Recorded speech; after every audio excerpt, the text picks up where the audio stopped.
12 paraan kung paano mo haharapin ang mga taong mayroong crab mentality. Ano ba ang tinatawag na crab mentality? Ang crab mentality ay isang pattern ng pag-ugali kung saan ang isang tao ay sinusubok na papanghinain ang ibang tao na nagpapakita ng isang mas mahusay na pagganap kesa sa kanyang sarili. Ito ay nagmula sa pagmamasid sa balde ng isang mangingisda na may mga alimango. Ang crab mentality ay maaaring ituring na inggit o puot. Ito ay hindi iisang pambihirang katangian para sa atin, sapagkat ito ay isa sa mga karaniwang masamang ugali ng maraming mga tao na kakilala pa natin. Ang termino ay natagpuan particular na malawak na ginagamit nating mga Pilipino upang tukuyin ang mga tao na hinihila pababa ang ibang mga tao o naglalayo na linlangin sila sa halip na hayaan silang mag-shine out o ituloy ang kanilang mga pangarap. Ang crab ay aware na ang bucket ay hindi na kinakailangang takpan sapagkat kapag sinubukan ng isang crab na umakyat pataas, ang ibang crab ay hihilahin siya pababa. Gayunpaman, ang alimango sa timba ay may posibilidad na magsikap na maging malaya sa abot ng kanyang kakayahan at sa paglipas ng mga oras, ang alimango ay unti-unting bumabagal at napupunta na sa depressive state. Ang crab mentality ay nangyayari kapag ang isang tao ay nabigo at ayaw niyang ang ibang tao ay magtagumpay. Habang hinahadlangan niya ang mga taong gustong magtagumpay dahil ang pakiramdam ng pagkainggit ang pinagbabatayan ng ganitong klase ng behavior. Walang pag-aalinlangan at hindi magkakamali na ipagpalagay na ang crab mentality ay bahagi na ng ating ugali bilang isang tao. Ang the crab in the bucket mentality ay maaari ding ituring na kompetisyon at pinagtatalunang social interaction kung saan ang pamantayan sa pangkat tungkol sa respeto, tulong at suporta ay nilabag. Ano ang gagawin mo? Tutugon ka ba ng may galit? Ang ganitong pagkakataon ay maaaring napaka-frustrating, ngunit huwag mong hayaang sirain ito ang iyong inner peace. Bago ko ibahagi sa inyo ang 12 paraan kung paano haharapin ang mga taong mayroong crab mentality, isang pinagpala at positibong araw sa inyong lahat. Ako si Julieta Yang Orfiano ng Juliet Yang TV. Pwede ka rin mag-iwan ng suggestions at recommendations mo sa comment section sa baba ng video ito. Welcome sa aking video.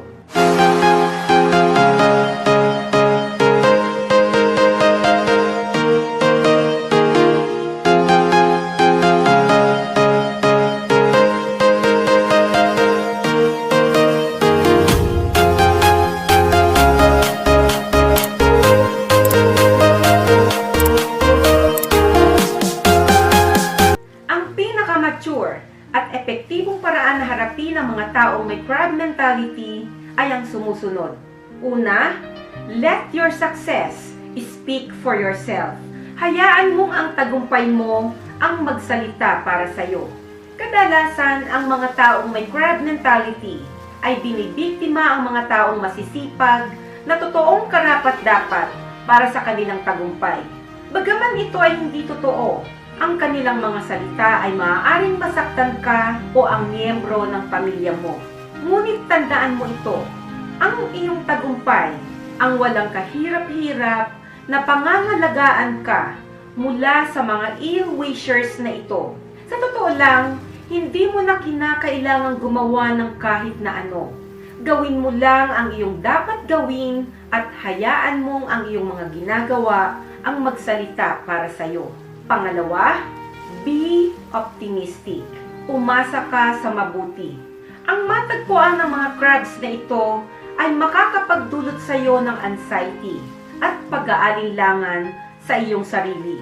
Natural lang itong reaksyon sa mga nakakabahalang sitwasyon na kinasasangkutan ng ibang mga tao. Ngunit sa kabutihang palad ay maaari kang lumaban. Ngunit paano? Ang dapat mong gawin ay palagi kang mag-isip ng positibo.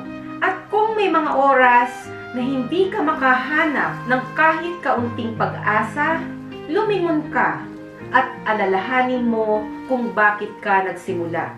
Pangatlo, keep doing what you are doing. Gawin mo kung ano ang ginagawa mo. Ang mga negatibong komento at mga kabiguan na sanhi ng ibang tao ay maaaring makagambala sa iyong pang-araw-araw na buhay. Ngunit huwag mo silang hayaang hadlangan ka sa paggawa ng mga kailangan mong gawin.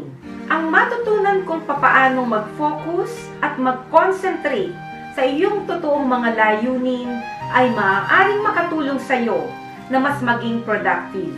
At ang paggawa nito ng maayos ay makakalikha ng mas malinaw na vision ng iyong hinaharap. Pang-apat, be yourself. Maging ikaw ay ikaw. Hindi mo kinakailangang i-please ang lahat ng tao.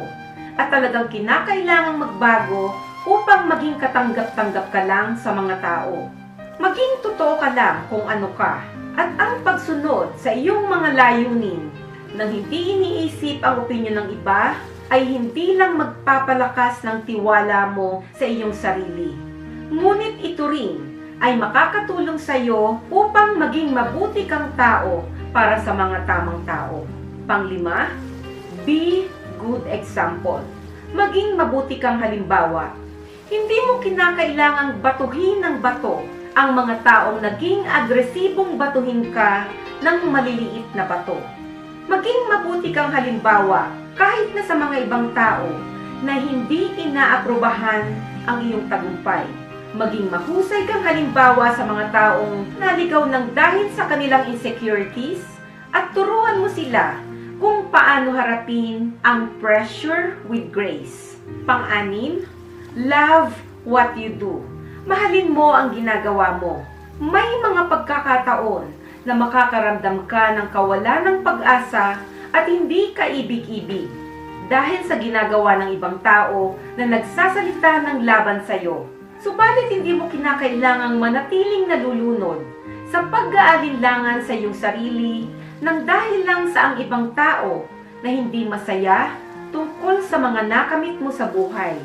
Ang pinakamahusay na counter-attack sa mga bashers at sa mga taong may crab mentality ay simple lang. Mahalin mo kung ano ang ginagawa mo. Ipagdiwang mo ang iyong tagumpay. Huwag mo lang ipakita. Mamuhay ka rin dito. Pang-pito, accept failure as part of the process. Tanggapin mo ang kabiguan na bahagi ng proseso. Kahit gaano ka ka-successful na tao, palaging may mga oras na makakaranas ka ng kabiguan. At ang mga taong may crab mentality ay uubusin ang lahat ng bawat pagkakataong magagamit nila upang hilahin ka pababa hanggang sa pinakamababang butas ng kabiguan. Papayagan mo ba silang manalo? Alam mo na ang sagot sa tanong na ito. Subalit ang kinakailangan mong alalahanin na ang pagkabigo ay ang mahalagang bahagi ng tagumpay. Ang kabiguan at kung paano mo haharapin ito ang siyang tutukoy kung gaano ka katatag. Manalig ka sa sarili mo at maniwala ka na kaya mong tumayo. Hindi pa huli upang magumpisang muli. Pangwalo, value good friendship. Pahalagahan mo ang mabuting pagkakaibigan. Hanapin mo ang mga tamang tao at pahalagahan mo ito. Hindi mo kinakailangang harapin ang lahat ng mag-isa. Ang pagkakaroon ng mabubuting kaibigan na magpapaalala sa iyo na maging matatag ka, na maging ikaw ay ikaw, at ang hindi sumuko sa laban. Ito ang pinakamahusay na panangga laban sa mga makasariling alimango. Pangsyam, have a little faith in people. Magkaroon ng kaunting pananalig sa tao. Ito ay mauunawaan na kung sa umpisa ay magiging maingat ka at mapili pagdating sa pagkakaroon ng mga bagong kakilala o kaya naman ang makipagkaibigan sa mga dating kakilala. Huwag mong hayaan ang mga alimangong ito na gawin kang napopoot at nababahalang tao. Milyon-milyong tao ang meron dito sa mundo at hindi lahat sa kanila ay nais na saktan ka. Ang iba ay mabuti at ang iba naman ay hindi lang naiintindihan. Magkaroon ka ng konting pananalig at maging bukas ka para sa iyong bagong social encounter. Pang-10, treasure your inner peace. Ituring mong kayamanan ang katahimikan ng iyong kalooban. May mga pagkakataong nasasagad ka na talaga sa mga crabs in a bucket na ito at parang gusto mo nang sumabog. Huwag mo silang bigyan ng kasiyahan na makita kang nawala sa iyong katimuan. Ang tamang paraan upang harapin ang mga ito ay ang baliwalain mo sila. Kung hindi ito posible, ang natitirang ironic option na pwede mong gawin ay ang tanggapin mo na lang ang mga ito. Tanggapin mo ang katotohanan na laging may mga taong nasisiyahan sa pagkabigo ng iba. Tanggapin mo ang yin at yang. Ang makamit ang balanseng ito ay nangangahulugan ng paghahanap mo ng iyong sariling version ng inner peace. Pang-11, forgive and move on. Magpatawad at magpatuloy. Patawarin mo ang mga taong sinaktan ka, ngunit huwag na huwag mong kalimutan ang aral na natutunan mo mula sa iyong karanasan. Katulad ng kabiguan, isaalang-alang mo na lang ang mga crabs in life bucket na ito bilang bahagi ng proseso. At bukod sa lahat, ang lahat ng mga bagay at bawat isang tao na darating sa iyong buhay ay nandito upang turuan ka ng isang mahalagang aral sa iyong buhay. Pang-12, aim higher. Maghangad ka ng mas mataas. Katulad ng eagle, pumailan lang ka ng mas mataas kung saan hindi ka nila mahihipo at hindi ka maaabot ng mga alimangong ito. Turuan mo silang lumipad sa pamamagitan ng pagiging pinakamahusay na version ng iyong sarili. Malakas at matatag sa lahat ng mga kritiko at mga negatibong iniaalok ng mundo. Makakaenkwentro ka ng maraming klase ng tao dito sa mundo. Ang iba ay lubos na makakaapekto kung paano mo titingnan ang mundo. Para sa huling bahagi ng aking payo, tandaan mo, huwag mong hayaan ang pag-uugali ng mga taong hindi nais na makita kang magtagumpay ang hahadlang sa iyo mula sa pagpapahalaga sa iba pang mabubuti at magagandang bagay na iniaalok sa buhay na ito. Maraming salamat sa panonood ng aking video. Sana ay nagustuhan mo at may napulot kang aral dito. Huwag mong kalimutang mag-like, share, at mag-subscribe sa channel ko. Pindutin mo na rin yung bell o all button para lagi kang ma-notify kapag may bago akong video. Pwede ka rin mag-iwan ng suggestions at recommendations mo sa comment section sa baba ng video ito. Hanggang sa muli, ako si Julieta Yang Orfiano. See you sa mga susunod ko pang videos.